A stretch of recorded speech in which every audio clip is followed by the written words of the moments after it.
The book explores how and why misinformation spreads, infecting people's minds in a similar way to viruses.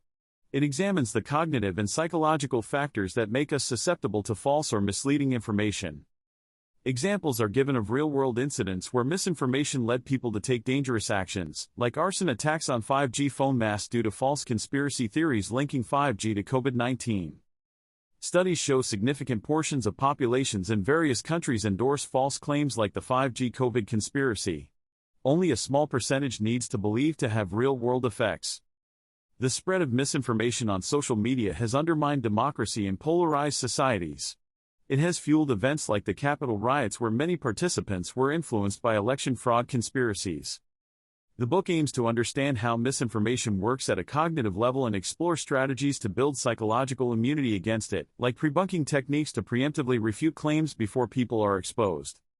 The goal is to address how misinformation spreads and influences people, and what can be done to combat the viruses of the mind and their real-world impacts. The person became interested in studying misinformation and propaganda after learning about the impact of Nazism on their family during the Holocaust. Their grandparents narrowly escaped, but an uncle was shot by Nazis. In graduate school, they started scientifically studying persuasion and propaganda with the goal of understanding how it works in order to help people resist malicious attempts to influence their opinions. They were invited to a UN meeting on fake news in 2016 where government and tech representatives debated how to address the issue. They realized psychology would be important to understand human judgment and decision-making around misinformation. They presented initial research on how people can be inoculated against disinformation, which led to an influential program studying cognitive defenses against propaganda and fake news. The goal is to help build societal immunity by understanding how the brain processes facts and fiction, how misinformation spreads virally, and developing vaccines through exposing people to weakened doses of propaganda techniques to build psychological resistance. The key points are that misinformation operates like a virus, must spread from person to replicate, and we need effective vaccines through techniques like pre-debunking common manipulation methods used in fake news. The introduction discusses the theory of psychological inoculation or pre-bunking as a way to build cognitive resistance to misinformation by exposing people to fake claims and details in a controlled way, similar to vaccination. Part 1 of the book aims to understand why humans are susceptible to misinformation through examining how our brains discern fact from fiction. Even experts and digital natives can be fooled by fake or misleading news. Chapter 1 discusses several examples that illustrate how easily our brains can be misled, even when we think we have strong media literacy skills. Adults and kids alike regularly fail to identify fake news headlines or sponsored content disguised as real articles. The threat of misinformation goes beyond outright fake claims to include misleading framing or selective presentation of facts by mainstream and tabloid media outlets. Building resistance requires understanding the psychological techniques used to manipulate truth and perceptions. The remainder of the book will explore how misinformation spreads socially, then detail approaches for pre-bunking or inoculating against virulent misinformation through controlled exposure and education about manipulation tactics. The passage distinguishes between misinformation, disinformation, and propaganda. Misinformation is simply false information, while disinformation involves the intentional spreading of false information to deceive people. Propaganda refers to misinformation used to advance a political agenda. It discusses how the human brain processes information in a predictive way. Much of human perception involves top-down cognition, where the brain uses prior knowledge and expectations to fill in gaps and interpret sensory information. This makes it possible to fool the brain through illusions and repeated exposure to false claims. Research on the illusory truth effect shows that repeatedly exposing people to false statements, even general knowledge trivia, increases their rating of the statement as true over time. Propagandists have long used the big lie technique of constantly repeating misleading claims to influence beliefs. Even prior knowledge may not protect against believing repeated falsehoods due to cognitive biases. In summary, the passage discusses how the human brain's predictive processing makes it susceptible to believing misinformation through repetition and illusions, even when prior knowledge suggests claims are false. This helps explain why propaganda techniques like repeating big lies can manipulate public opinion over time. Exposure to misinformation, even if flagged as potentially false, can increase people's perception of its accuracy over time through repeated exposure. This is known as the illusory truth effect. Studies have found people are more likely to falsely remember political claims or events they were exposed to, even if fake, due to the misinformation effect. Memories can be influenced by misleading information encountered after an event. Factors like familiarity, cognitive style, and political ideology play a role. Intuitive thinkers and those ideologically aligned with a false claim are more susceptible. However, the effect can influence most people under limited attention conditions. While education may help skepticism, the underlying psychological mechanisms of fluency and familiarity influencing truth judgments still affect people of all education levels. Repeated exposure increases feelings of familiarity and truthiness for claims. Here are the key points from the summary. The human brain is motivated to arrive at beliefs based on what it finds attractive, rather than objective proof, as noted by philosopher Blaise Pascal. Pascal used rational arguments like Pascal's wager to justify his religious beliefs, but it's unclear if he truly believed the logical proofs or found religion more appealing. The Bayesian model proposes the brain updates beliefs based on evidence, but research shows people often do not update or even update away from evidence if it's unattractive. Making the truth more fluent through images and repetition can help counter misinformation, but may not be enough if people are motivated to reject certain facts. The chapter discusses why some reject facts like climate change or vaccine safety, examining if it's due to different understandings of evidence or motivated rejection of unattractive truths. Updating beliefs in line with evidence is rational, but post-truth trends challenge the view that the brain objectively processes all facts in a Bayesian manner. Sean Spicer stood by his factually incorrect claim about Trump's inauguration crowd size even when presented with clear evidence contradicting it. This shows his belief did not update based on evidence, indicating motivated reasoning. Motivated cognition refers to how our beliefs are driven more by underlying political motivations than evidence. We distort our perception of evidence to fit our pre-existing worldviews. Researchers showed Trump and Clinton voters identical photos of the inaugurations without labels. 41% of Trump voters incorrectly identified which was Trump's, and 15% said the sparse Trump photo had more people. This suggests political motivation influenced perceptions. Spicer later expressed regret over making false claims, showing illusory truth can set in after repetition even if one later acknowledges the evidence. Our cognition is naturally guided by goals and motivations, which are not inherently bad. But online information overload means we are selective in what we process, preferring motivation-aligned information due to confirmation bias. Under stress, we rely on mental shortcuts like confirmation bias that make motivation-aligned information feel more fluent/easy to process than contradictory evidence. This shapes what evidence we attend to and perceive. There is a spectrum from relatively minor biases like confirmation bias to more extreme distortions like conspiracy theories. Social context can decrease people's motivation for accuracy and increase other motivations like fitting in socially. Experiments show people sometimes conform their views to match the group, even if it's factually inaccurate. However, motivations are complex and sometimes people agree with the group seeking accurate information rather than just conformity. Selective exposure to partisan media can misinform people by only exposing them to certain views, making falsely held beliefs feel accurate. When incentivized with money for correct answers, partisans are less biased, showing their initial answers were motivated but they knew the factual answers. A famous study found presenting evidence for and against beliefs can polarize views more by confirming existing stances. However, this backfire effect is debated amongst scientists. Some argue the most educated and scientifically literate show the greatest polarization, actively using skills to defend their ideological views, but this is an extreme view of motivated reasoning debated by other scholars. Here is a summary of the debate between the motivated versus Bayesian brain hypotheses.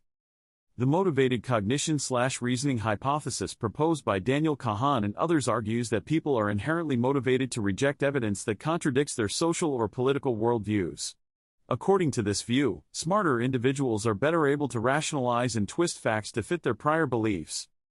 The Bayesian brain hypothesis argues that most people are generally motivated by accuracy and will update their beliefs when presented with strong evidence, even if it contradicts their worldviews. According to this view, better critical thinking skills help overcome biases. Brendan Nyhan sits between these perspectives. He acknowledges that people have competing motivations for accuracy and social/political commitments.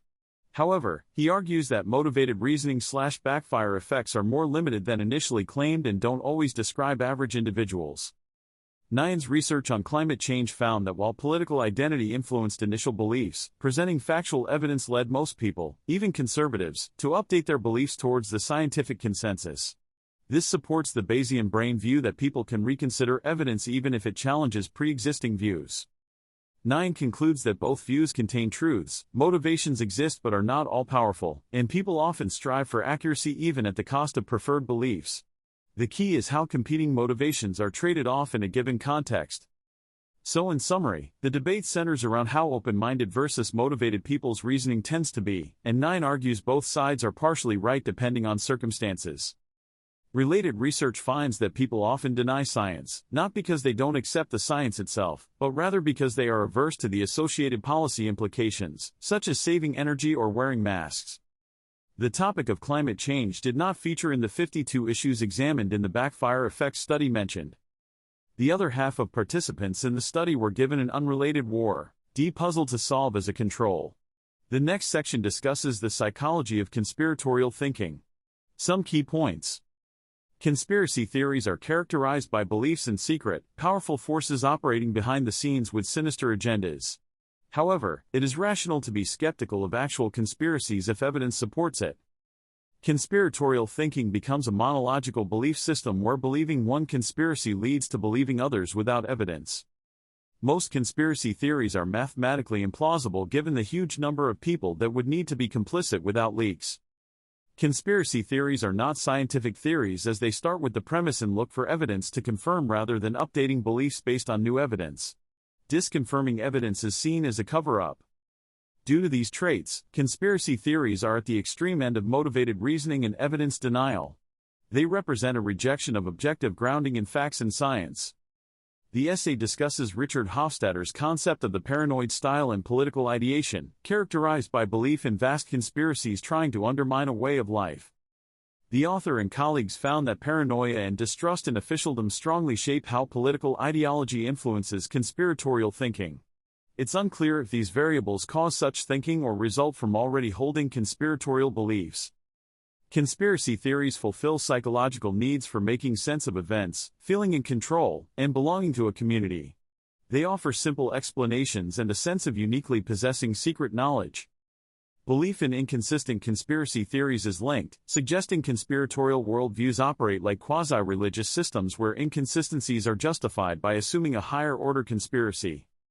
Research on the conjunction fallacy shows conspiratorial thinkers are more prone to believing unlikely conjunctions of events because they see everything as potentially connected under a grand conspiracy. Even brief exposure to conspiracy theories can decrease acceptance of science and civic engagement, highlighting the conspiratorial effect on attitudes. The author analyzes an interaction with an avid conspiracy theorist focused on Shakespeare authorship, showing traits like perceiving patterns and distrust of academics. The author received increasingly hostile emails from someone named Alan who promoted a conspiracy theory about Shakespeare's works. A study the author conducted found that conspiracy theorists express more negative emotions like anger online and dismantle perceived power structures. Alan's emails reflected this pattern. Another researcher, Stefan Lewandowski, faced harassment from conspiracy theorists who accused him of trying to silence debate with his research on conspiratorial thinking.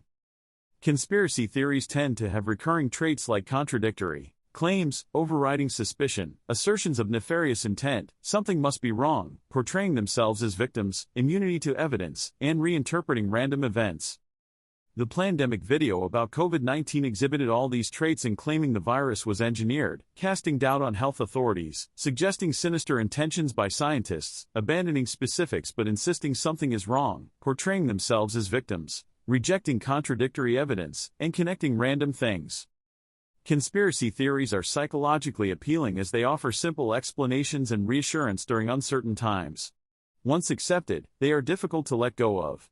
Even a few true believers can undermine facts and sway close elections. The author was asked if conspiracy theories are increasing and said extremist groups promote them to attract followers, and more studies show a rise in conspiratorial thinking. Belief in conspiracy theories poses dangers to democracy. The passage discusses the concept of continued influence of misinformation in conspiracy theories. It uses examples from history and current events to illustrate its points. It describes a case from 2016 where a history teacher was fired for having students question established facts about the Holocaust and present anti-Semitic conspiracy theories. One student's essay echoed long-standing conspiracy theories blaming Jews for starting World War II. Adolf Hitler is quoted as saying falsehoods leave traces even after being disproven. The passage argues this illustrates how Nazi propaganda promoting anti-Semitic conspiracy theory still influences attitudes today through the mechanism of continued influence. It introduces the concept of continued influence of misinformation, how exposure to incorrect information can continue affecting beliefs and memory even after the information is disproven. As an example, it presents a hypothetical news story about a warehouse fire that is later updated with new details, suggesting the fire may have been arson. This is used to illustrate how initial incorrect details could continue influencing interpretation even after being corrected.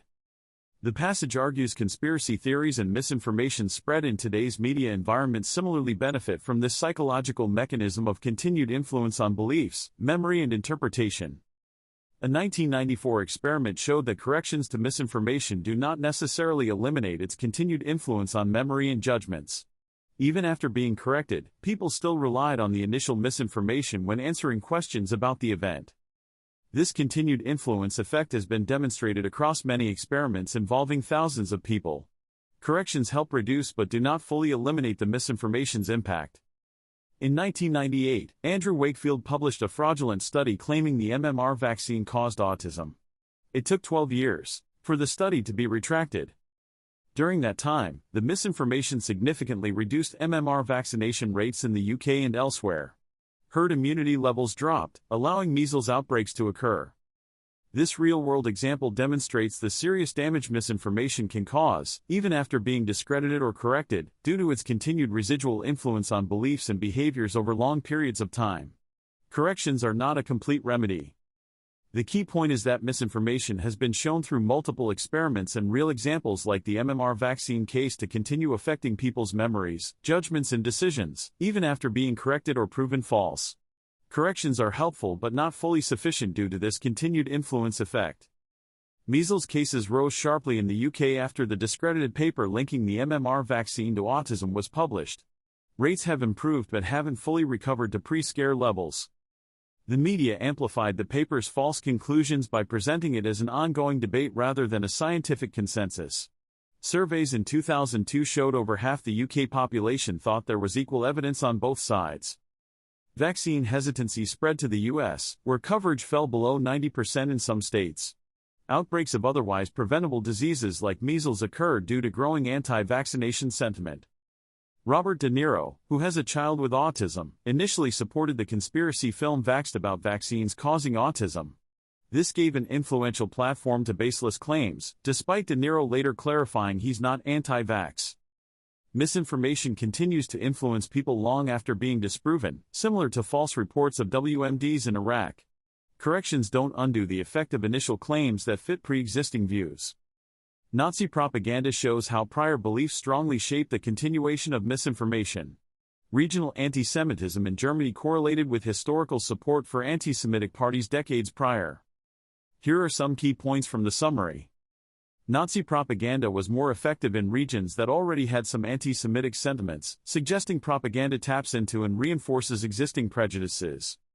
Even after corrections, misinformation can continue to influence beliefs through two main mechanisms: selective retrieval and faulty model updating. Selective retrieval is when corrections are not properly suppressing the original misinformation in memory. Model updating is when corrections don't adequately replace the original misinformation with a new explanation. Brain imaging studies found retractions elicit less activity in areas involved in integrating new information, supporting the model updating account.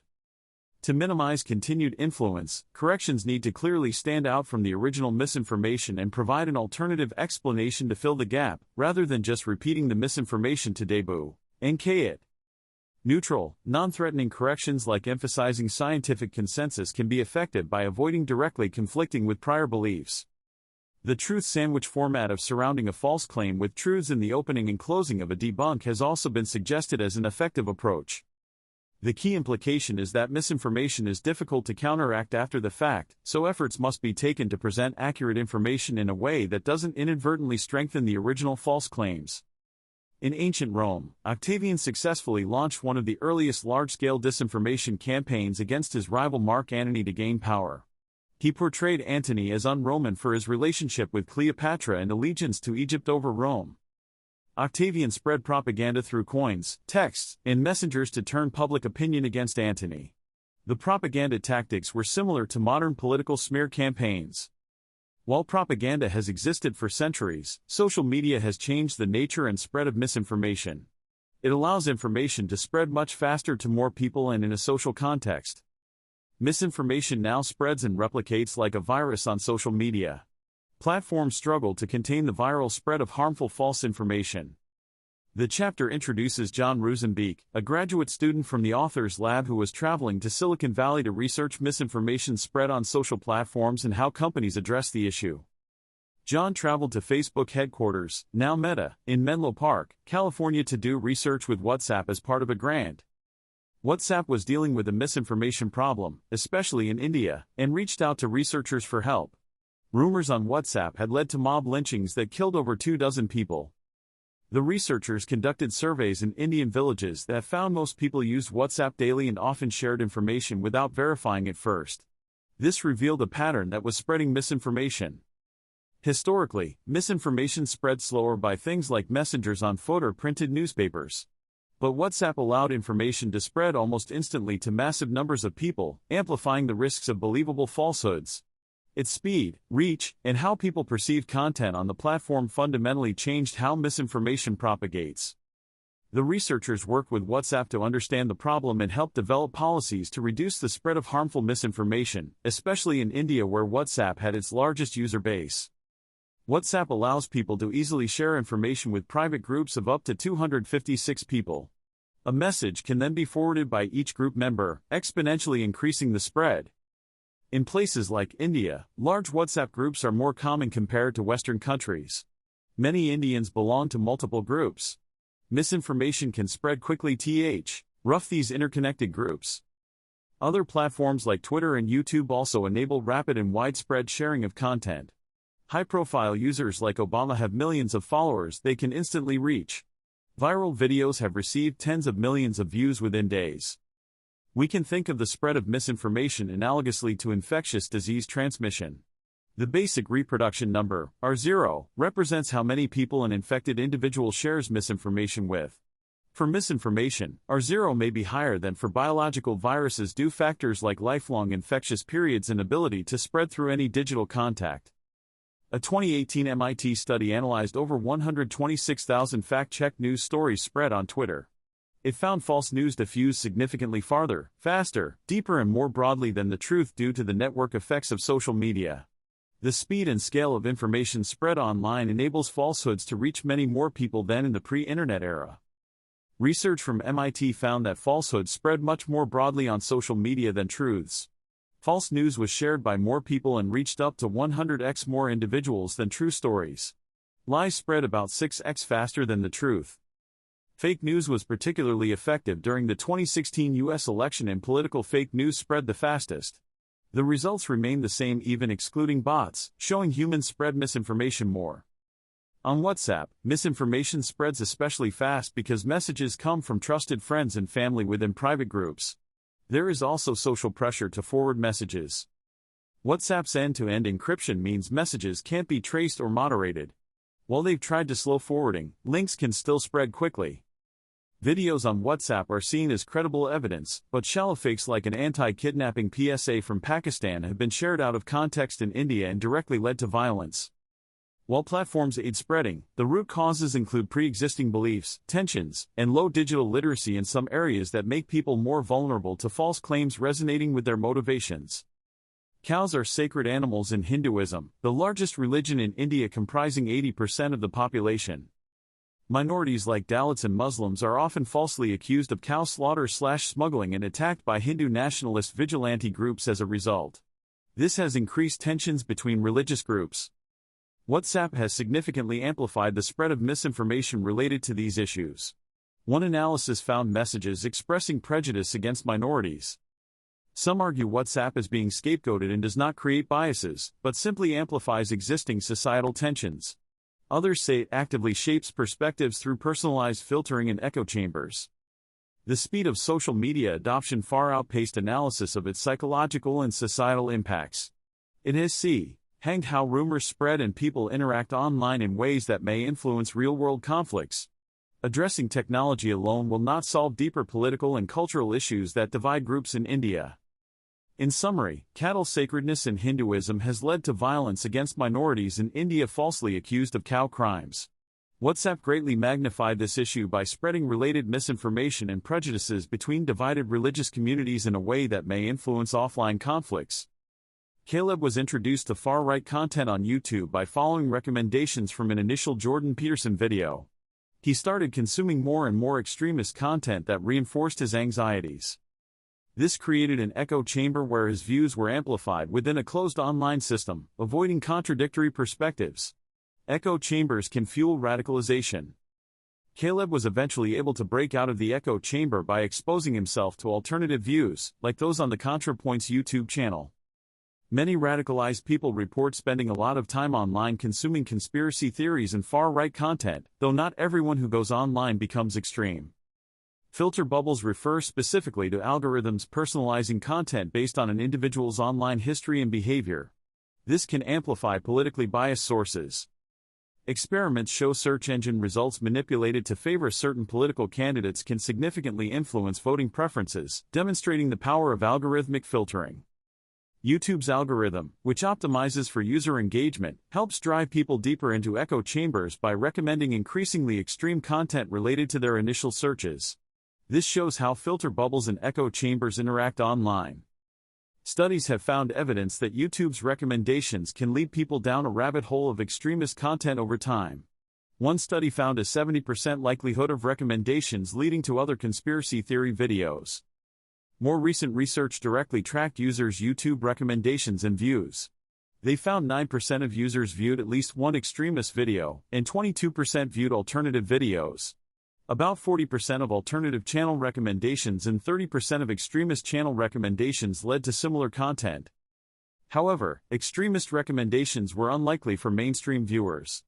A small group, 11%, of users with pre-existing racial resentment drove most views of alternative content. While YouTube tweaks its algorithm, research consistently finds it amplifies biases and extremist views for susceptible users over time through focused recommendations. This shows social media algorithms can exacerbate existing societal problems by creating filter bubbles and echo chambers. YouTube has contested these findings, but internal documents from other platforms like Facebook acknowledge their algorithms exploit human attraction to divisiveness and push people toward provocative content lines. So in summary, multiple independent studies provide evidence that YouTube recommendations can lead susceptible users down a rabbit hole of increasingly extremist content over time, though YouTube disputes the scale of the issue. A Facebook study looked at how their news feed and social networks impact exposure to diverse opinions. It found people are mostly connected to friends with similar views, reducing potential exposure to opposing views by around 10 to 15%. Facebook's algorithm further reduces this exposure by 5 to 8%. However, individual choices have a bigger influence. People are 17%, conservatives, to 6%, liberals, less likely to engage with opposing views. Critics argue the study has limitations and Facebook may downplay their role to reduce blame. Their internal documents show they strategize responses to claims their platform divides society. While echo chambers predate social media, networks on Facebook still tend to be polarized. The structure of social networks, not just algorithms, influence exposure bubbles. Offline factors like where people choose to live can also create echo chambers. So in summary, the study suggests algorithms have a modest role, but individual choices in social networks are bigger drivers of ideological bubbles. However, critics argue Facebook may underestimate their influence for strategic reasons. Both online and offline factors contribute to echo chambers. Researchers studied tweets during the 2016 Brexit referendum in the UK and found strong evidence of online echo chambers. 69% of pro-Brexit tweets and 68% of pro-EU tweets were directed at like-minded users, with little cross-group communication. They also found geographic patterns. Pro-Brexit tweets traveled shorter distances on average, and many interactions were within 100 kilometers of each other, clustered in Brexit-supporting regions. This suggests offline echo chambers may influence online ones. However, social media can still exacerbate echo chambers. Italian scientist Walter Quattrociocchi studied misinformation spread across platforms and found echo chambers exist across Reddit, Facebook, and Twitter. The effect was strongest on Facebook and Twitter. Echo chambers promote group polarization as like-minded groups discuss issues together and become more extreme in their views. They also facilitate spreading of misinformation as people are less exposed to opposing views. This shows how online echo chambers amplified by social media can promote spread of misinformation. Here are the key points from the summary. Researchers studied how information spreads on social media using an epidemiological model called SIR, susceptible infected recovered. They found information diffusion is biased towards sharing with like-minded peers, creating echo chambers. This effect of echo chambers reinforcing biases was stronger on Facebook and Twitter than Reddit, because Reddit users can customize their own feeds. Studies of conspiracy and science pages on Facebook found little cross-interaction between the communities, impeding the spread of corrections. Analysis of anti-vax and pro-vax groups on Facebook found anti-vax pages were more centralized and grew faster, potentially dominating discourse within 10 years without intervention. An experiment disrupting echo chambers by exposing partisan Twitter users to opposing views backfired, increasing rather than decreasing polarization. Simply exposing people to other sides is not a solution. The researchers' own data analysis of over 2.7 million social media posts found content about the outgroup was often highly emotional and moralizing, which is known to spread more virally. This exacerbates divisions rather than bridging gaps. The author describes meeting Alexander Kogan, Alex, who would later be embroiled in the Cambridge Analytica scandal, while Kogan was giving a tour of Cambridge, UK to the author and his wife before Kogan moved back to the US. The author notes Kogan seemed friendly, enthusiastic, casual, goofy, talking loudly with gestures as he showed them around town. At the time, the author did not know who Kogan was. No details are provided about their actual conversation or tour. The excerpt sets up an introduction to Kogan to frame discussing psychological targeting and micro-targeting in social media in the following chapter. The author signals they will take a deeper look at these new weapons of mass persuasion used in political campaigns, referring to micro-targeting models leveraging personal data on social media platforms like the work Kogan did with Cambridge Analytica. In summary, it introduces the key player Kogan and previews examining the science behind micro-targeting models and their use in elections, which the author implies can disrupt democracy through social media targeting of voters. In 2014, Alex Kogan developed a Facebook app called This Is Your Digital Life, which was presented as a personality quiz. It asked users to consent to access their Facebook data like profile, likes, birthdays, etc. Unbeknownst to many, it also scraped data from the profiles of the user's friends without explicit consent. This allowed it to collect data on up to 87 million Facebook users worldwide. Kogan was paid by Cambridge Analytica to acquire this data. Cambridge Analytica used it for political advertising and micro-targeting voters to support candidates like Trump and Brexit. Questions arose about how the data was obtained and how it was used. Kogan and Cambridge Analytica's actions violated Facebook's terms of service. A whistleblower, Christopher Wiley, revealed he had helped create Cambridge Analytica and its strategy to harvest Facebook data and build psychological profiles to target voters, which some called a form of psyops or propaganda.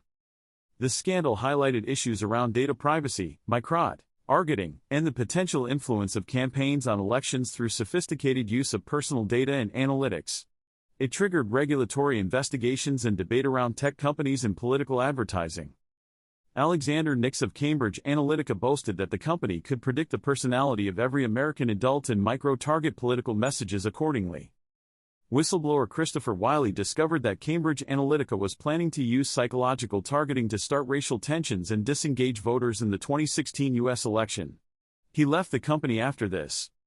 According to the contract, Cambridge Analytica obtained Facebook data on at least 30 million U.S. citizens from Alexander Kogan/GSR.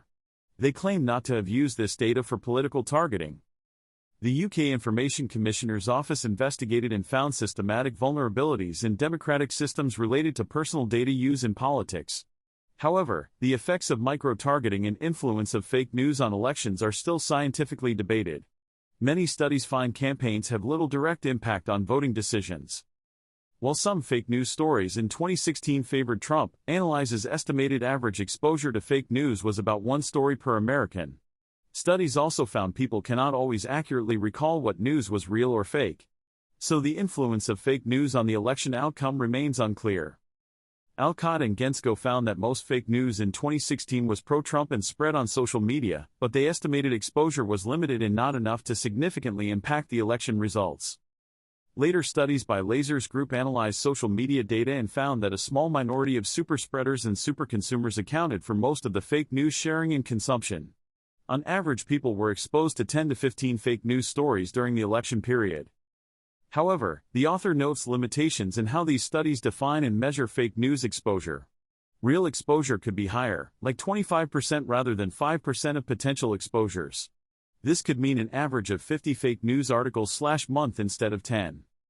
A study of prior Obama voters found 10 to 35% believed widely shared fake news stories, and this lowered support for Clinton, potentially impacting close election results in key states.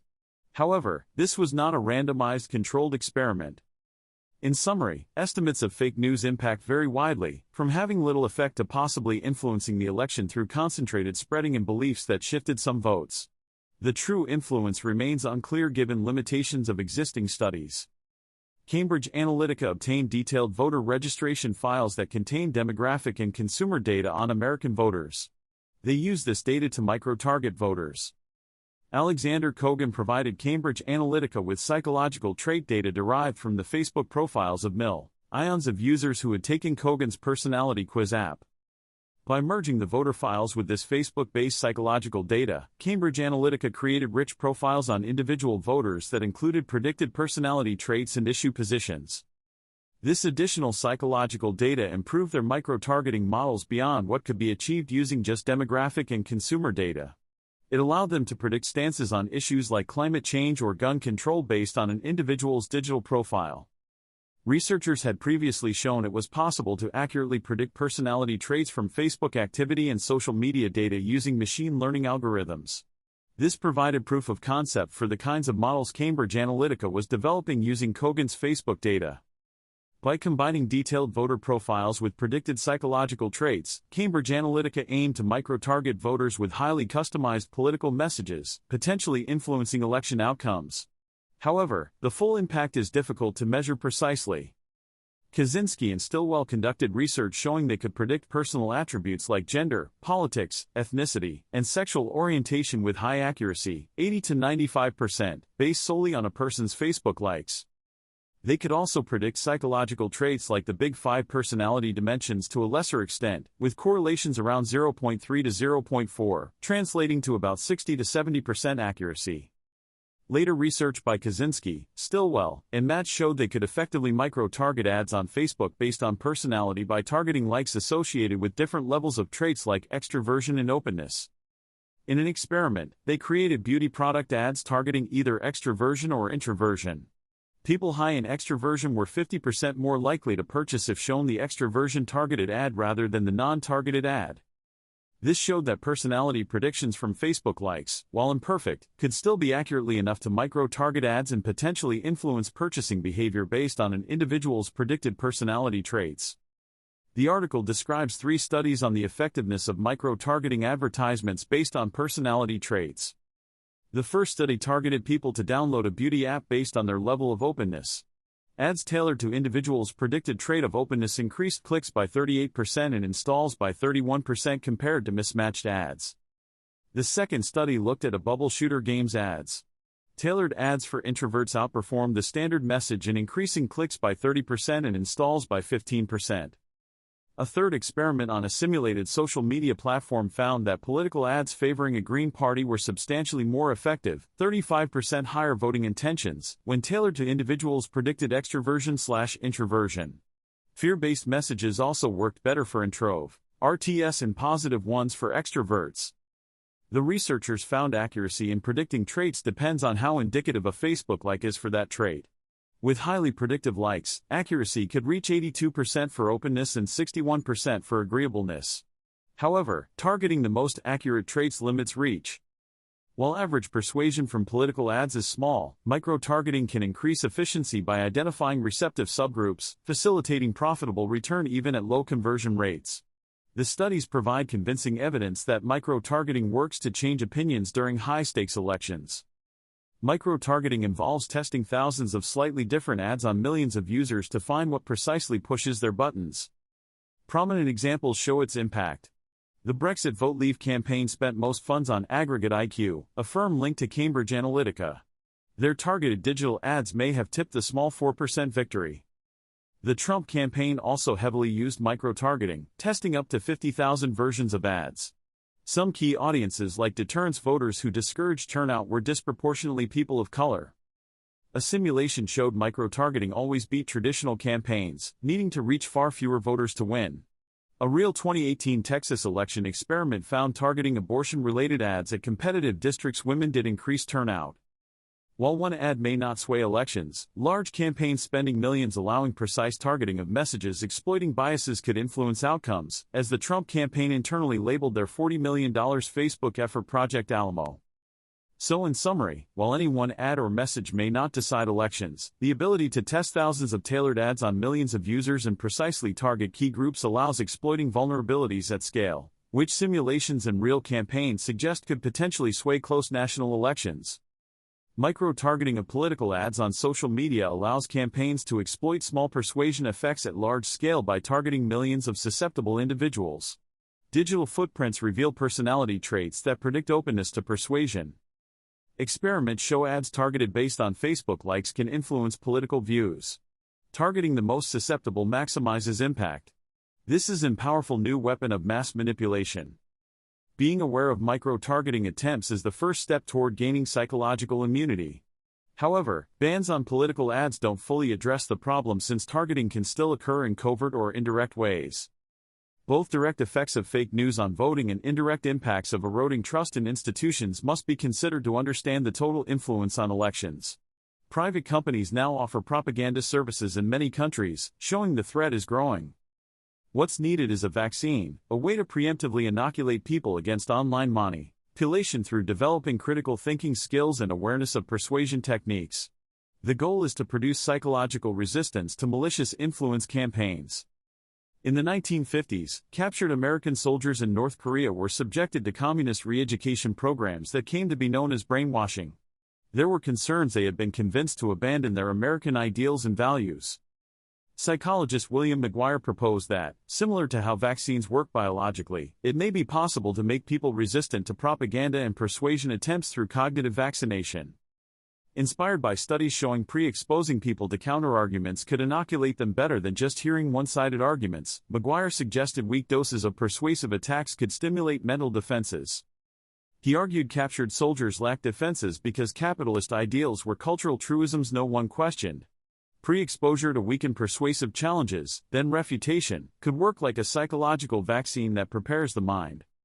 This analogy of cognitive inoculation laid the foundation for McGuire's influential work developing the science of persuasion resistance, or what we now call pre-bunking, exposing people preemptively to misleading information to bolster correct understanding. The key points are: William McGuire developed the theory of psychological inoculation in the 1960s, finding that exposing people to weakened attacks on their beliefs and training them to counter-argue strengthened their resistance to later persuasive attacks. McGuire ran experiments showing that inoculating people by pre-exposing them to counter-arguments was much more effective at protecting beliefs than just reassuring people with supportive information. However, McGuire was hesitant to apply inoculation to real-world misinformation because he thought it only worked if people had not been previously exposed to attacks on their beliefs. But more recent research shows the potential for therapeutic inoculation, where inoculation can work even after initial exposure, similar to therapeutic vaccines in medicine. Seeing inoculation as both preventative and therapeutic opens up its application to resisting spreading misinformation people may already be exposed to. This challenges McGuire's assumption and suggests psychological inoculation merits more development and testing as a way to cultivate mental antibodies and generate psychological resistance against misinformation. The incubation period for a virus refers to the time between exposure and the onset of symptoms. Similarly, the incubation period for exposure to misinformation could be days or years before people start to show signs of believing and sharing it. The researcher wanted to empirically test the idea that inoculating people against misinformation could work both preventatively and therapeutically, by evaluating polarized issues people may have already been exposed to misinformation on. He identified climate change as one such issue. Through a poll, the most familiar and persuasive piece of misinformation was found to be the claim that there is no scientific consensus on human-caused global warming. This misinformation originated from a bogus petition circulated in the late 1990s called the Oregon Petition Project. It purports to have over 31,000 scientist signatures denying the evidence of human-caused climate change. Politically, casting doubt on the scientific consensus was an effective strategy recommended in 2002 to the Bush administration, as people are more influenced by perceptions of consensus among experts. The researchers set out to test reversing the strategy through communicating the actual scientific consensus. Experiments showed perceiving a scientific consensus acts as a gateway belief influencing other climate-related attitudes and support for action. Casting doubt on consensus lowers its influence by creating uncertainty. The researcher aimed to use this knowledge to design an effective inoculation against climate change misinformation. The passage discusses how misinformation actors try to sow doubt about scientific consensus by amplifying contrarian voices in petitions, even if they represent a tiny fraction of experts. It cites the example of the Oregon Global Warming Petition Project, which claimed 31,000 signatures of scientists skeptical of climate change but was actually signed by very few actual climate experts. Previous research has shown how the tobacco industry intentionally created doubt about the health risks of smoking using similar techniques. The passage then describes an experiment testing whether psychological inoculation could preemptively protect people from being influenced by misinformation. Participants were divided based on their views on climate change and shown different combinations of factual information, misinformation, and pre-bunking messages. Results showed misinformation canceled out the effect of facts alone, but forewarning and detailed pre-bunking partially protected views from being influenced by misinformation. Notably, inoculation worked to some degree for all audience groups regardless of initial views on climate change, suggesting potential as a general tool against persuasive misinformation. In summary, the passage discusses how inoculating people in advance with warnings and refutations can help bolster resistance to being influenced by disinformation campaigns on issues like climate change. The study found that pre-bunking misinformation by providing factual counterarguments, pre-bunking, along with a warning about potential false claims, forewarning, was more effective at resisting misinformation than just providing a warning alone. Pre-bunking helps arm people with the facts and tools they need to confidently counter-argue and resist specific falsehoods. It provides specific antibodies to neutralize particular threats. The results of this experiment were very successful, more so than most scientific studies, giving the researchers confidence in their findings. However, it took years to get the results published through peer review. When published in late 2016, the timing aligned with concerns about fake news spreading. The study gained significant media and public attention globally once published. However, some remained uncomfortable with the idea of combating misinformation with pre-bunking, preferring just factual information. The researchers sought to identify a more general structure or DNA of misinformation that could make pre-bunking effective against a wider range of false claims, not just specific issues. They began researching how to develop a broader spectrum vaccine. Here is a summary of the key points about misinformation from the provided text. Exposing people to a small dose of misinformation, followed by a refutation, called a pre-bunk, can help build psychological immunity against fake news by cultivating intellectual antibodies. Pre-bunking, or forewarning people about potential misinformation attacks and providing refutations in advance, is often more effective than just providing more facts after the fact. The text outlines 6 common techniques used to spread misinformation, called the depict manipulation framework: discrediting, emotion, polarization, impersonation, conspiracy, and trolling. Discrediting involves attacking the credibility of fact-checkers or journalists to deflect from criticism of misinformation. Politicians often use the term fake news rhetorically to dismiss information they don't like. Using emotional content and moral outrage is very effective at spreading misinformation due to its ability to capture attention and increase shares/retweets by 10 to 20%. Fearmongering and outrage are common techniques. Pre-bunking gives people the cognitive tools and mental defenses in advance to recognize and counter misinformation when they encounter it. Here are the key points about how news media can manipulate audiences through emotionally charged and polarizing headlines. Headlines can use emotional language like devastating or deadly to instill fear about topics like vaccines, even if the article itself does not support those claims. This is a tactic to manipulate readers' feelings. Polarization techniques aim to divide people along political or ideological lines. False amplification by bots on social media can flood discussions with divisive rhetoric to widen gaps between groups. Studies found bots tweeted about vaccination at higher rates than humans, often using highly polarizing words to amplify both sides of the debate in an inflammatory way. This undermines rational discourse. Effective polarization, or groups disliking each other personally, is a goal of some disinformation campaigns. It hinders democratic functioning when political tribes no longer get along. Fact-checkers and media watchdogs play an important role in countering manipulative tactics designed to mislead audiences and inflame societal divisions through emotionally charged or deliberately polarizing news coverage. Critical thinking is important when consuming any media. The key message is that news media must be scrutinized for attempts to manipulate emotions and drive wedges between groups, as this can undermine reasoned debate and harm democratic processes and social cohesion.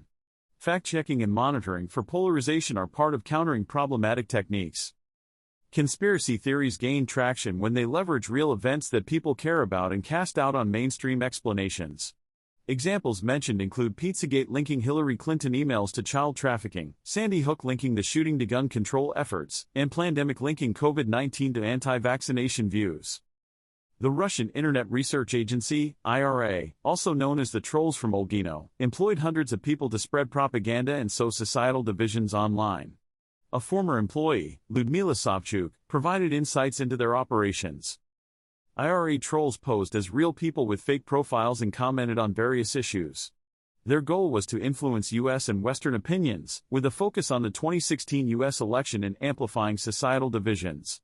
They had a large budget and reached over 100 million Americans on Facebook alone. While direct exposure to IRA accounts may not always change individual views, their activity could shift public support levels. More research is needed to understand their full impact. However, sophisticated disinformation campaigns continue, so inoculating against manipulation tactics remains important. The authors wanted to scale their inoculation efforts against manipulation. John Rusenbeek proposed creating a disinformation simulator to counter fake news through experiential learning. This idea changed the course of their careers in a way they did not anticipate.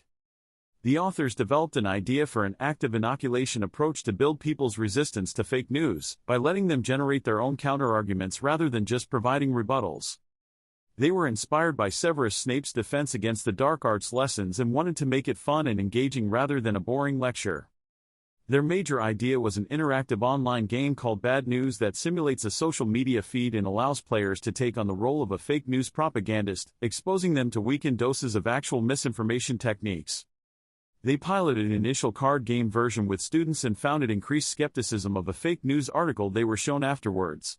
However, the effects were modest and the sample was small. They realized they needed an online, scalable version to reach a larger audience. This led to developing the Bad News social media simulation prototype over several months. The goal of Bad News was to familiarize players with manipulation techniques in a non-judgmental, fun way through direct experience generating fake news themselves. Bad News is an online browser game that aims to inoculate or build psychological immunity against fake news by having players engage with and spread misinformation using common manipulation techniques. Players take on the role of a fake news tycoon and must earn followers and credibility points by choosing options that a real fake news spreader would pick, while avoiding obvious ridiculousness.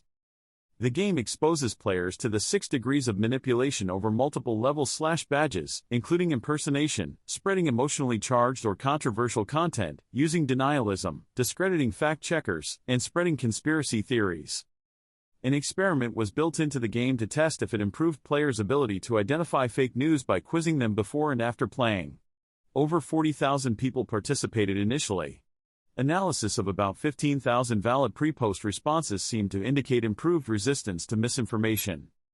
The game went viral and received attention from media outlets and exhibitions like the Design Museum, potentially reaching millions of people. The creators hoped it could serve as an effective vaccine against fake news manipulation techniques. This summary covers the key points from the embedded article.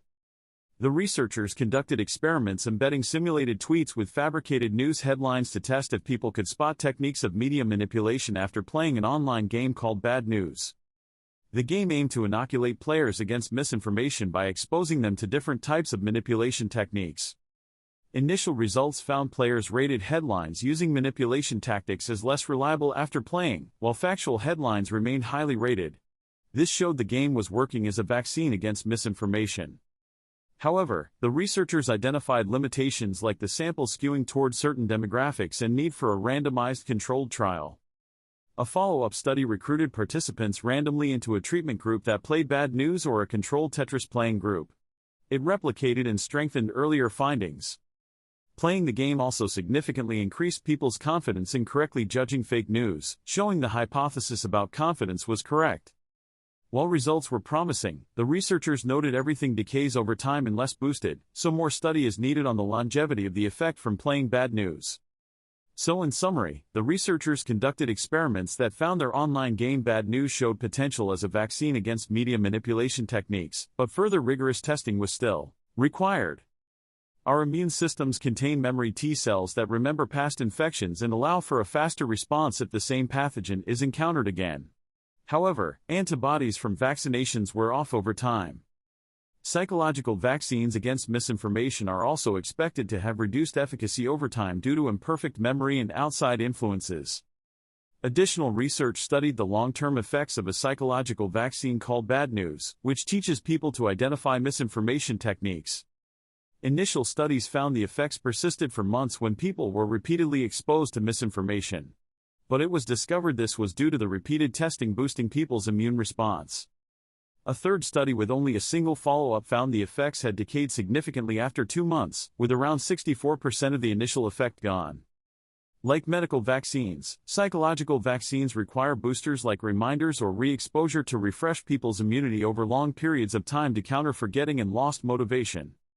Researchers monitored potential side effects but found no evidence the game inspired people to produce misinformation, and discussions focused on countering disinformation.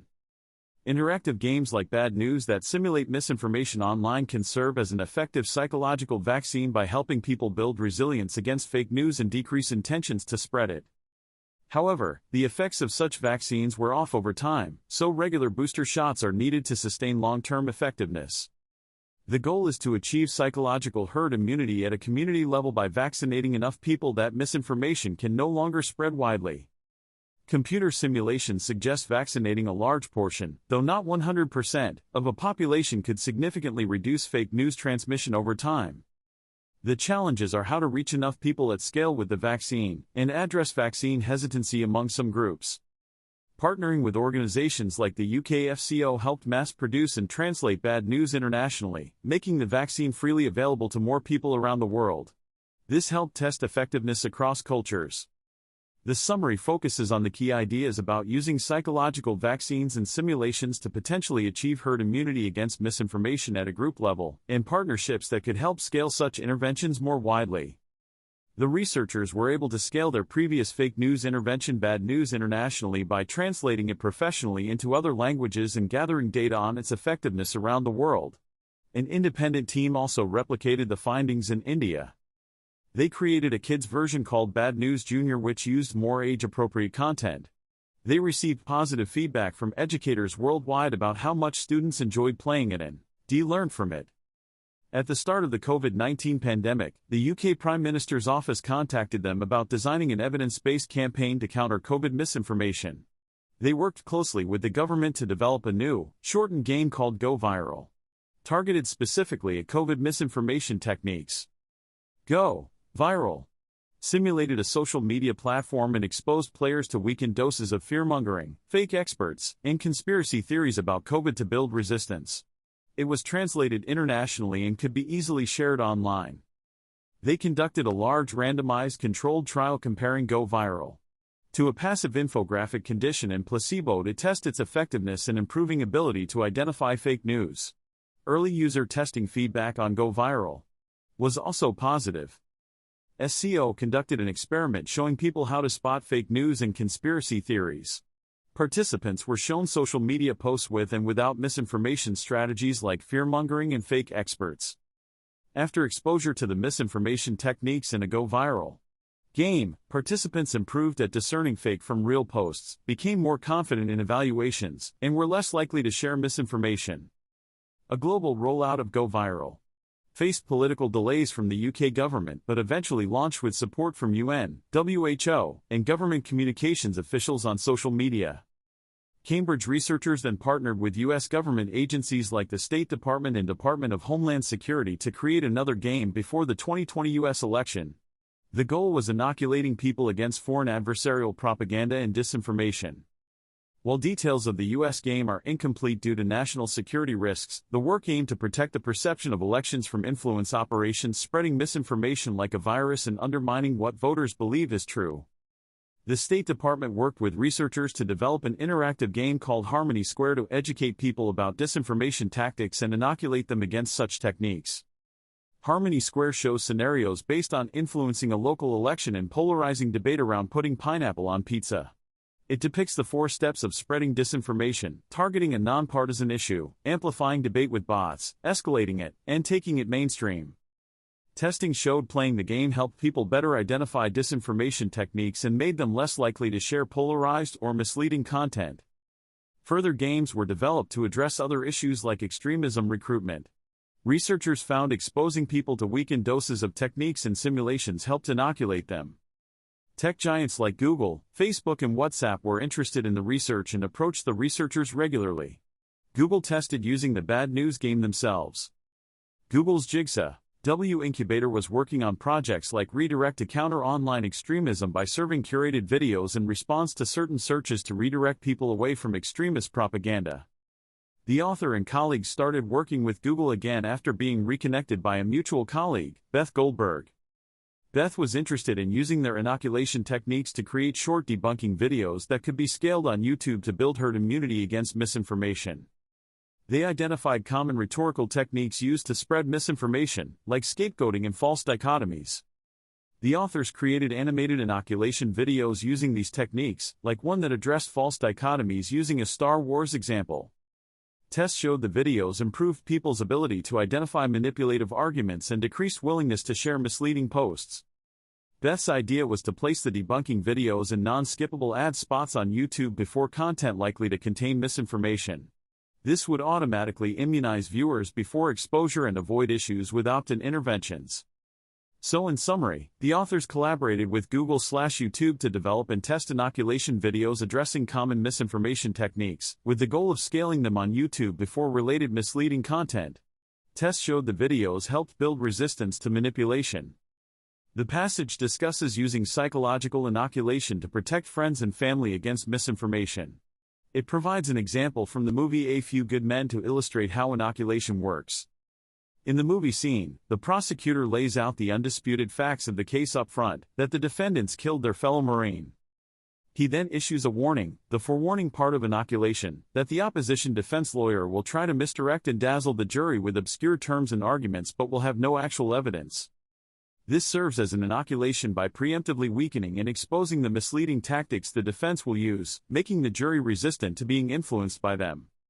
The example shows how inoculation works by first exposing people to a weakened or less persuasive version of the misleading argument before they are exposed to the full misleading argument. This allows them to build up a psychological immune response, making them less susceptible to accepting the misleading argument when they ultimately encounter it. So in summary, the passage illustrates how the principles of psychological inoculation seen in strategic communication research can be applied to protect friends and family from being misled, using the movie scene as a clear example. Psychological inoculation is a rhetorical strategy that aims to preemptively refute misleading counterarguments someone may encounter. It works by forewarning people about potential misleading tactics, presenting a weakened version of those arguments, and then refuting them. Inoculation has been shown to be an effective way to build resistance to persuasion and make people's attitudes less vulnerable to change. It works by psychologically mimicking the process of vaccination through exposure to weakened threats. Inoculation has been used historically by various groups like lawyers, unions, and politicians to protect their audiences from misleading attacks. It was also discussed by Aristotle as a way to identify flawed reasoning. There are different types of inoculation, like fact-based, targeting a specific false claim, versus technique-based, warning about general misleading tactics. Inoculation can also be active, in-person discussion, or passive, social media messaging. While inoculation has benefits, it requires care and application as its effects are based on group averages. The goal should be safeguarding people from manipulation rather than inoculating against valid criticisms. Overall, inoculation is a tool that can be used to promote informed decision-making if approached thoughtfully. Fact-based inoculation specifically refutes a false claim, but only provides limited protection against similar claims. Technique-based inoculation warns about general manipulation techniques, providing broader protection. Technique-based inoculation focuses on recognizing deceptive intent and vulnerabilities to persuasion. It alerts people to manipulate to reject false information, without needing specifics. Examples given are warning about fake experts and conspiracy theory patterns. This builds resistance to a range of misinformation using those techniques. Technique-based inoculation may encounter less resistance since it doesn't directly challenge beliefs. And it scales better across issues than fact-based approaches. However, fact-based approaches provide more targeted and precise protection. Technique-based has lower immunity on average. Active inoculation, like games that generate misinformation, is generally more effective than passive messages. Experiential learning strengthens long-term memory networks better than passive exposure. So in summary, technique-based and active inoculations provide broader but less precise protection, while fact-based and passive approaches target specific claims more precisely but less broadly. Both have trade-offs to consider. Here are some key points about active inoculation and how to apply it in daily life. Active inoculation involves generating your own counterarguments, which leads to deeper engagement and stronger memory connections compared to passively receiving facts. Ask open-ended questions that prompt people to come up with their own counterarguments to misinformation. For example, what would you say if someone claimed vaccines cause autism? This fosters more ownership over the counterarguments. If people struggle, have facts ready to provide a weakened dose of the misinformation and even refutations. Inoculation can still work even if people were previously exposed to the misinformation through therapeutic inoculation. It's better to inoculate prophylactically before exposure though. Periodic booster shots through brief discussions or activities help maintain immunity over time by keeping people motivated and practicing skills. Casual conversations about new examples can reinforce the inoculation. The goal is to strengthen memory connections between accurate information so people resist misinformation while exposing political/social biases as little as possible. So in summary, actively engaging critical thinking skills through open-ended questions is most effective, but having facts ready helps some people, and periodic brief discussions act as useful immunity boosters over time. Timing and delivery also matter to make it a constructive discussion. Psychological inoculation against misinformation works best with regular booster shots over time to remind and engage people, as resistance can wane. Talking about the inoculation with others strengthens its effects and aids the spread of accurate information through social networks, analogous to herd immunity. Fact-based inoculations directly refute specific false claims, while technique-based inoculations build broad resistance to common misleading tactics. Both have merits. Active inoculations that encourage generating counterarguments are most effective at strengthening resistance long-term. Misinformation will continue evolving through more sophisticated techniques like deepfakes, requiring vaccines to also adapt and preempt emerging threats. Focusing inoculations on deceptive techniques rather than individual facts allows vaccines to remain effective as scientific understanding and definitons of truth change over time. This targets discernment of reliable content overall. Continual adaptation of living vaccines through scenarios reflecting the current landscape helps build resilient defenses against an evolving misinformation threat. The passage discusses pre-bunking, which is inoculating people against misinformation by warning them about false claims and manipulation techniques before those claims spread widely. It gives an example from early 2022 where the Biden administration warned the public about a potential fake video from Russia showing a Ukrainian attack, in an attempt to justify a Russian invasion of Ukraine. This use of pre-bunking aligned with inoculation theory by forewarning people and explaining the likely manipulation technique. The author argues that pre-bunking helped prevent polarization in the US and among NATO allies, and may have delayed the Russian invasion. Even if the specific propaganda didn't materialize, inoculating people was the right approach. However, pre-bunking alone is not sufficient. A multi-layered societal defense is needed, including prophylactic inoculation, therapeutic inoculation, real-time fact-checking, and effective debunking after spread. Social media platforms also need to incentivize accuracy over engagement/profits in order to fully address the misinformation problem. The author outlines potential solutions but acknowledges the challenges in changing these systems. In summary, the passage advocates pre-bunking and inoculation as important approaches, but stresses they must be part of a comprehensive, multi-pronged strategy involving individuals, fact-checkers and social platforms working together. People are more likely to believe information that aligns with their existing views and worldviews. Motivated reasoning and confirmation bias lead us to selectively accept ideas that fit our preferences. Conformity and group identity also influence what people believe. We tend to accept views endorsed by our peers or social groups even if they contradict evidence. Fluency and familiarity impact truth judgments. Repeated or vividly presented claims feel more credible even if they are false. Political motivation shapes how people perceive and interpret information. Partisans dismiss facts that conflict with their side's positions and exaggerate numbers that support them. Misinformation can create false memories when people are exposed to incorrect information, which then gets integrated into their memory of an event. Repeated claims become difficult to distinguish from reality. Factors like images, emotions, priorities, and financial interests also slant what people consider truthful as reasoning becomes motivated rather than dispassionate. We tend to believe what makes us feel good or furthers our goals. In summary, a variety of psychological and social influences significantly impact our ability to discern fact from fiction beyond just the information itself. Motivations, biases, and outside pressure steer our truth judgments in directions aligned with our preferences. Here is a summary of the key references provided.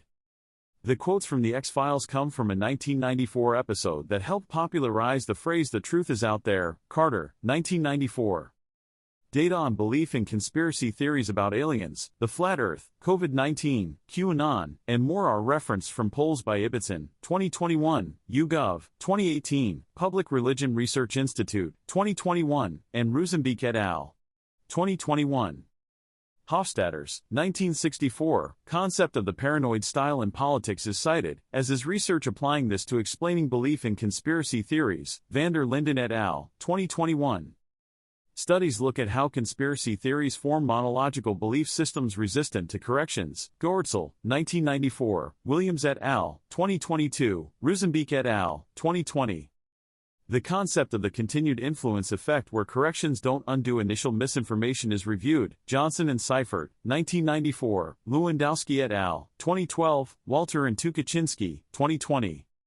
Examples look at persistent effects of propaganda. Voigtlander and Vaught, H., 2015, The Autism Vaccine Link, van der Linden et al., 2015, Youssef et al., 2021, and Iraq WMD Claims, Lewandowski et al., 2005. Debunking strategies like the truth sandwich are considered in light of research on repetition increasing familiarity with false claims. Skernick et al., 2005. Here is a summary of the key points from Section 5 and 6 of the chapter.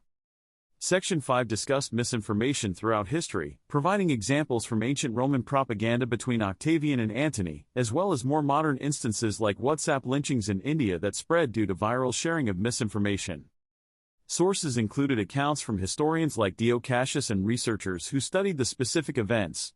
Context was also provided about technological capabilities like Roman courier systems and platforms like WhatsApp that enabled wide spreading of ideas. Section 6 focused on echo chambers and filter bubbles created by personalized algorithmic recommendation systems on platforms like YouTube, Facebook, and search engines. It discussed research showing these systems could amplify extremist and conspiratorial content, and studies attempted to quantify the prevalence of problematic recommendations. Key figures like Zuckerberg, Facebook researchers, and YouTube executives were quoted about the unintended consequences of their platforms and challenges of reducing polarization. The theoretical concepts of echo chambers, filter bubbles, and group polarization were explored, as well as comparisons of these effects across different social media platforms and political issues. Overall, the implications of these technologies enabling ideological segregation and resistant to fact-checking of misinformation were major topics of discussion in analyzing modern informational threats. Here is a summary of the key sources mentioned. M.J. Crockett, 2017, studied how outrage spreads on social media. K. Roos, M. Isaac, and S. Frankel, November 24, 2020, found bad for the world content receives more engagement on social media. S. Rathje, J. Van Bavel, and S. van der Linden, 2021, studied how outgroup animosity predicts virality on social media. A. Guess, 2021, G. Eady et al., 2019, and particularly S. Flaxman, S. Goel, and J. M. Rao, 2016, quantified echo chamber effects by comparing direct browsing versus curated social media feeds. Wodinsky, June 25, 2021, wrote an article titled Obvious Study on Dunking Because They're Nerds. C. Timberg, September 10, 2021, reported that Facebook had uncovered a major flaw in previously shared datasets. C. Wiley, 2019, and his testimony to the UK Parliament, March 28, 2018, provided details on Cambridge Analytica. B. Zhang et al. 2018, studied models of local public opinion about climate change. C. Cadwallader, March 4, 2017, C. Cadwallader and E. Graham Harrison, March 17, 2018, and M. Rosenberg, N. Confessore, and C. Cadwallader, March 17, 2018, broke the Inishi L. story about Cambridge Analytica. O. P. John, L. P. Nauman, and C. J. Soto, 2008, discussed the history of the Big Five personality model. C. J. Soto, 2019, and D. P. Calvillo et al. 2021, studied the heritability and role of personality in fake news sharing. Interviews with Alexander Kogan, April 22, 2018, and his UK Parliament testimony, 2018, provided details on his role. C. Wiley, 2018, responded to Kogan's claims. Meta, April 4, 2018, and piped the findings number 2019-002, April 25, 2019, discussed Facebook's 2013 privacy policy and data breach. This paragraph cites numerous sources related to propaganda, manipulation, misinformation, and conspiracy theories. It discusses factors like appealing to emotions, outrage, and polarization which can increase the spread of misinformation. It provides examples of viral fake news stories and hoaxes, such as stories spread on Facebook about vaccines or COVID cures. It also discusses deceptive practices used by some to spread misinformation, like bots amplifying messages, misleading fact-checking accounts, and conspiracy theorists using emotional language. Specific cases examined include Sandy Hook denialism, fake petitions about climate change, and the QAnon conspiracy theory. The paragraph analyzes how conspiracy theories can now gain more traction online than factual news stories. It cites polls showing widespread belief in certain conspiracy theories globally. In general, the paragraph analyzes modern tactics and case studies related to the spread and believing of misinformation. The chapter discusses Jenner's development of the smallpox vaccine in the late 18th century and how it laid the foundations for the concept of herd immunity through mass immunization campaigns by the WHO. It covers the misinformation susceptibility test, MIST, and psychological models of herd immunity to misinformation. International evaluations of the bad news game were conducted with the UK Foreign Office. An independent replication of bad news was done in India. The Go Viral study and its evaluation are discussed. Collaborations between the researchers and organizations like WhatsApp, the WHO, UN, and UK government on inoculation against misinformation are mentioned. Studies evaluating tools like Harmony Square and efforts to inoculate people against micro-targeting are summarized. Collaborations with Google and YouTube are also covered. The chapter discusses the Researcher's Handbook for NATO on countering disinformation and pre-bunking efforts by Twitter on elections and climate change. Key sources referenced include studies, reports, news articles, and government/organizational communications and initiatives relating to vaccine history, evaluations of the bad news game, psychological herd immunity models, and various collaboration projects. Here are summaries of the provided paper references. Elshoff investigates the validity and usefulness of the popular Myers-Briggs personality test, questioning its scientific basis and reliability. Albertson and Geiler examine the relationship between conspiracy beliefs, perceptions of election fraud, and support for democratic norms using survey data from the 2016 U.S. election. Alfano et al. Argue that YouTube's recommender system can scaffold atypical cognitive styles by selectively exposing users to conspiratorial or fringe content. Alcott and Gensko analyze the role of social media in spreading both factual and fake news during the 2016 U.S. presidential election. Allen et al. Aim to evaluate the scale of the fake news problem by analyzing the flow of information on social platforms. Altai et al. Explore how perceptions of truthfulness impact the sharing of true and false news online. Engwin et al. Report how Facebook allowed advertisers to target Jew haters and other discriminatory ad categories before changing their policies. Annual Supreme League of Masters of Disinformation is a satirical organization that draws attention to the harms of fake news and disinformation campaigns. Errol analyzes how false claims about their own 2017 research study on fake news propagation ended up spreading faster than the facts. Several sources are cited looking at the historical concept and accusations of brainwashing from thinkers like Aristotle and Jean-Paul Sartre. The references look at various aspects of fake news, misinformation, and conspiracy theories, their spread on social platforms, their psychological and societal effects, comparison across cultures, and proposed interventions. Here are summaries of the provided articles. Rez, G. A. and Oliva, A. 2008, found that visual long-term memory has a large storage capacity for object details. They had participants view thousands of objects and later test their memory, finding memory for object details was highly accurate. Brady et al. 2020, found that moral and emotional content is more likely to go viral on social media due to attentional capture. This helps explain why outraging or emotion-provoking misinformation may spread more widely. Brady et al. 2017, found emotion shapes the diffusion of moralized content on social networks. Content involving emotions like anger, disgust were more likely to be shared on social media. Brait, 2016, reported that rapper Bob insisted on social media that the Earth is flat, despite scientific evidence showing it is spherical. Brink, 2018, discussed the real historical origins of the purported story about milkmaids developing immunity to smallpox after contracting cowpox. Broniachowski et al. 2018, found evidence that Twitter bots and trolls amplified divisive messages about vaccines, helping spread misinformation on social media.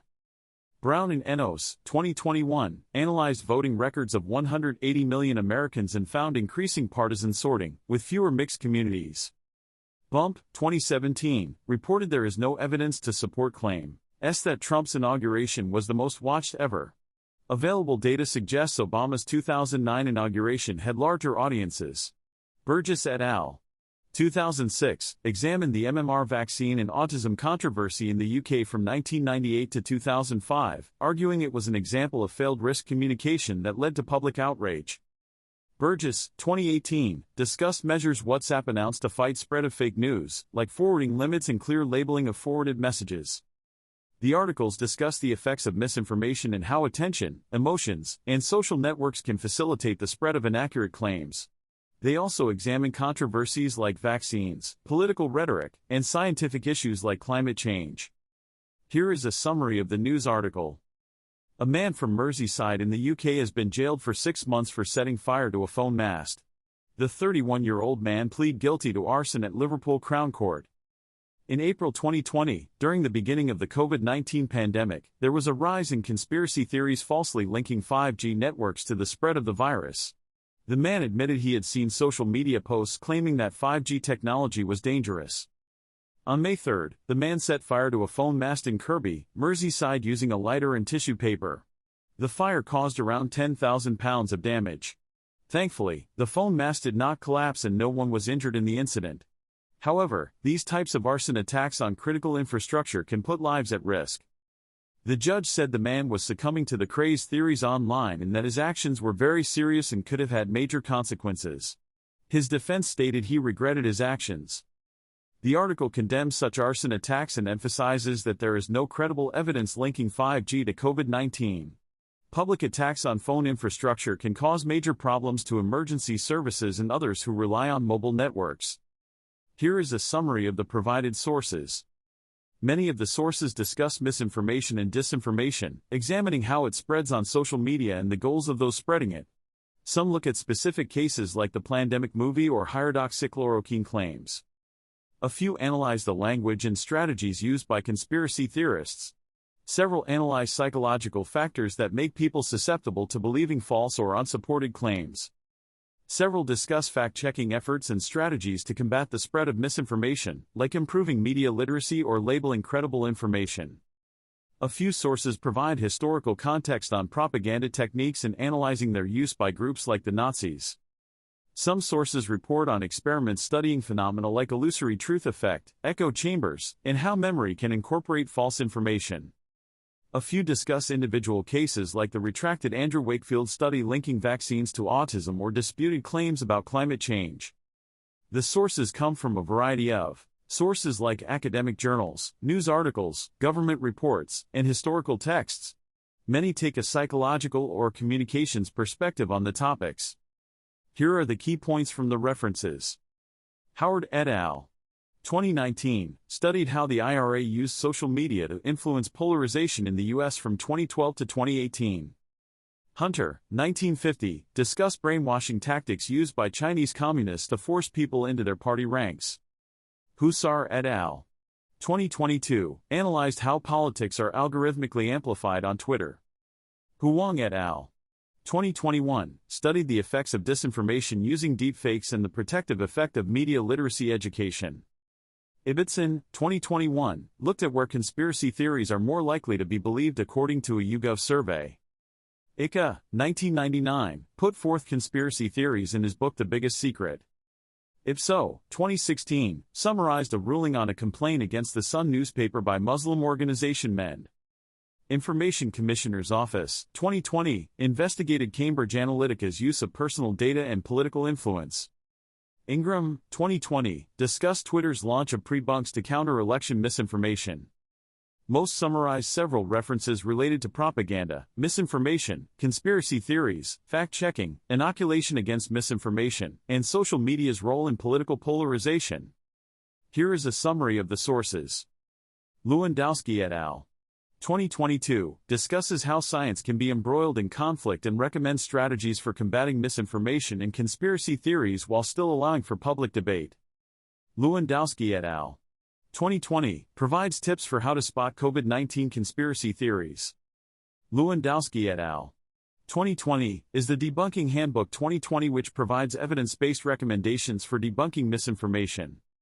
Lewandowski et al. 2015 examines how research on climate denial triggered conspiratorial discourse online. Lewandowski et al. 2012 investigates the continued influence of misinformation in successful debunking techniques. Lewandowski et al. 2005 studies memory for fact, fiction and misinformation related to the Iraq War. Lewis and Spears, 2003, discuss misleading media reporting around the MMR vaccine story. Lee et al. 2020 assess YouTube as a source of COVID-19 information and find it spreads misinformation.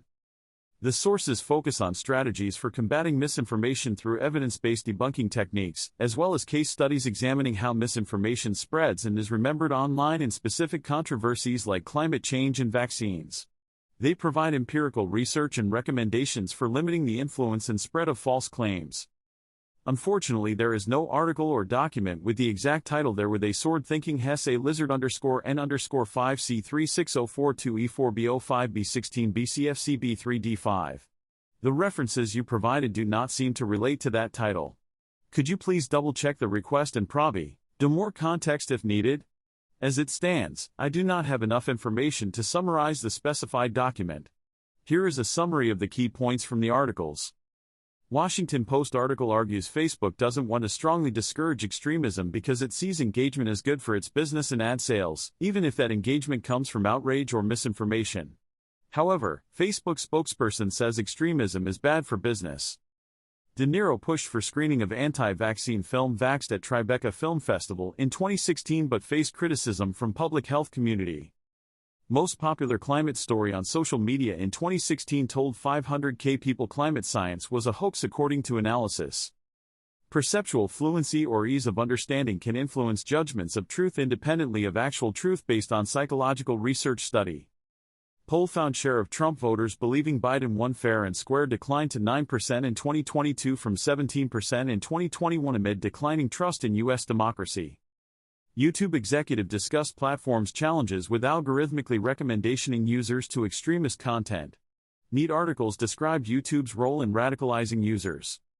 Researchers have developed an online game called Bad News aiming to inoculate people against fake news by exposing them in a controlled way designed not to reinforce existing views but challenge them. Researchers have found techniques based on psychological theory of inoculation can help reduce susceptibility to misinformation across cultures by preempting biased reasoning. A game called Breaking Harmony Square was developed to inoculate against political misinformation. Here is a summary of the key sources used in the original summary request. World History Encyclopedia, article describing the propaganda techniques used by Octavian and Mark Antony against each other during the Roman Civil War between 43 to 42 BCE. includes details on how they portrayed each other in propaganda to undermine credibility and claim legitimacy. PIS Nexus study from 2022 examining the language used in online political polarization and how it may spread and reinforce divides. Similar web data on average monthly visitors to the InfoWars website from December 2021 to give a sense of its audience reach. New Media and Society article analyzing the origins and use of the term infodemic during the COVID-19 pandemic. 2005 Journal of Consumer Research study finding that warnings about false claims can unintentionally make those claims seem more credible. Sky News article on an arson attack motivated by online 5G conspiracy theories about COVID-19. Pew Research Center study finding many users turn to YouTube for news, children's content, and educational videos. No summary was provided for the requested sources. My response aimed to summarize the key topics and findings of the sources cited in the original request, since no details were given on which specific sources you wanted summarized. Please let me know if you would like me to summarize any sources in particular. Here are the key points from the summarized papers. Van der Linden et al. 2017, found that inoculating people against misinformation prior to exposing them can help reduce the influence of false claims. Van der Linden, 2019, conducted a large-scale replication of previous research on the gateway belief model, which found that acceptance of certain claims can lead people to accept other unfounded claims. Van der Linden et al. 2017, 2020, 2021, conducted several studies finding political biases and perceptions of fake news and conspiratorial thinking. More conservative individuals were found to be more likely to perceive liberal claims as fake news. A study by Van Pruijgen and Douglas, 2017, examined how societal crisis situations can contribute to conspiracy theories gaining popularity. Van der Linden et al. 2017, argued that framing skepticism of climate change as a culture versus cognition dilemma is a false one. Van Pruijgen et al. 2022, studied the entertainment value of conspiracy theories and why some people find them appealing. Vegetti and Litvey, 2022, studied the link between belief in conspiracy theories and attitudes toward political violence.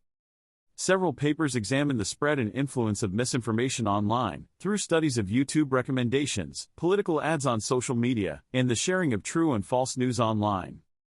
The author had very positive experiences working with their editors at W.W. Norton, who helped make the science more engaging for readers and ensured the book was detailed and factually accurate. The author thanks their mentors Tony Lizerowitz and Edward Mybach for starting the research with them and encouraging them to explore it further. They also thank collaborator John Rusenbeek for conducting much of the later research and shaping their thinking. The author acknowledges support from their research institution Cambridge University, funding sources like the ESRC and Gates Foundation, and participants in their studies. They thank friends, family including their mother for supporting them, and their high school teachers who doubted they would succeed. The book is dedicated to a friend who passed away during the COVID-19 pandemic. Picture credits and index are also included at the end. In summary, the acknowledgement section expresses gratitude to the many individuals and organizations that contributed to the book and supported the author's research over the years. It's a very positive reflection on the collaborations that enabled the work. Here's a high-level summary. The passage discusses climate change, specifically scientific consensus around it, statistical models of public opinion, and Twitter efforts to debunk misinformation. It mentions Hillary Clinton in the context of the 2016 U.S. presidential election. CN, and is briefly mentioned in relation to an unnamed concept. The Cold War and efforts to manipulate public opinion during that period are discussed. Conspiracy theories in general and specific examples like COVID, 5G, and anti-vax conspiracies are covered. Traits and psychological aspects of conspiratorial thinking are analyzed. Cognition and motivated/selective reasoning processes that can contribute to believing false information are explored. The rise of digital technologies and social media and their role in spreading misinformation faster is touched on. Democracy/elections and concerns about foreign interference and online micro-targeting to mislead voters are addressed. Fact-checking efforts and challenges related to debunking false claims are mentioned. The development and evaluation of an app/game called Go Viral to inoculate against COVID misinfo is summarized. Randomized controlled trials were used to test the treatment effect of various government policies in the UK from 232 to 240. User feedback and user experience testing were conducted as part of the trials. The Great Global Warming Swindle is a conspiracy documentary from 2004 that promoted climate change denial. David Grimes and Catherine Heenchan are researchers mentioned in relation to digital media effects. The Gutenberg printing press facilitated the spread of ideas on a mass scale in the 15th century. Harmony Square was a simulation developed for the 2020 U.S. election to model different scenarios and their effects on polarization. Harry Potter books and movies are referenced in relation to how stories can influence beliefs and attitudes. Heuristics refer to mental shortcuts or rules of thumb that can lead to biases. Motivated reasoning and selective perception are discussed in relation to how prior beliefs influence information processing.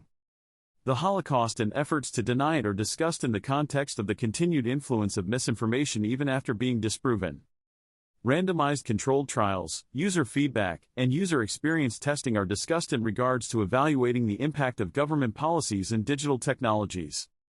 Here is a summary of the key points relating to truth, misinformation, psychological vaccines/inoculation, and social media mentioned in the prompt. Research found that misinformation can spread more quickly on social media than truth. Motivated reasoning and fluent repetition of untruths can make misinformation appear truthful. Prebunking and psychological inoculation techniques aim to build resilience to misinformation by exposing people to the techniques used to spread fake news in an active, engaging way. This gives them motivation and ability to identify and resist misinformation. Inoculation theory was originally developed in the 1950s and experiments show it can have long-lasting effects, though booster shots may be needed. Inoculation principles are now applied to developing videos and games to spread online. Social media platforms were found to unintentionally spread misinformation due to reward systems that prioritize engagement over accuracy. Micro-targeting enabled false claims to be promoted to specific groups. Fact-checking and prebunking are being adopted as potential solutions. Research on the 2016 U.S. election and COVID-19 pandemic revealed how superspreaders of misinformation on topics like vaccines and election fraud could influence many others online through social networks and echo chambers.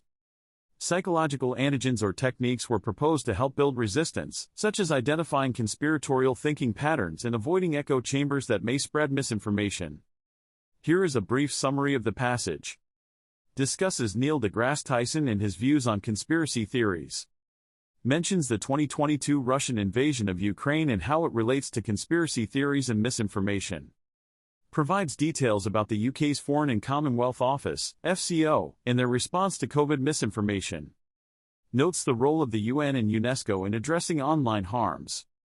Summarizes key events in U.S. politics from 2016 to 2022 like elections and the Capitol attack, as well as U.S. government responses to COVID and cybersecurity issues. Outlines the anti-vaccination movement and specific issues like the discredited MMR autism link and conspiracy documentaries promoting doubts about vaccines. Discusses platforms like Facebook, WhatsApp and YouTube that have struggled with medical and political misinformation and the spread of conspiracy theories.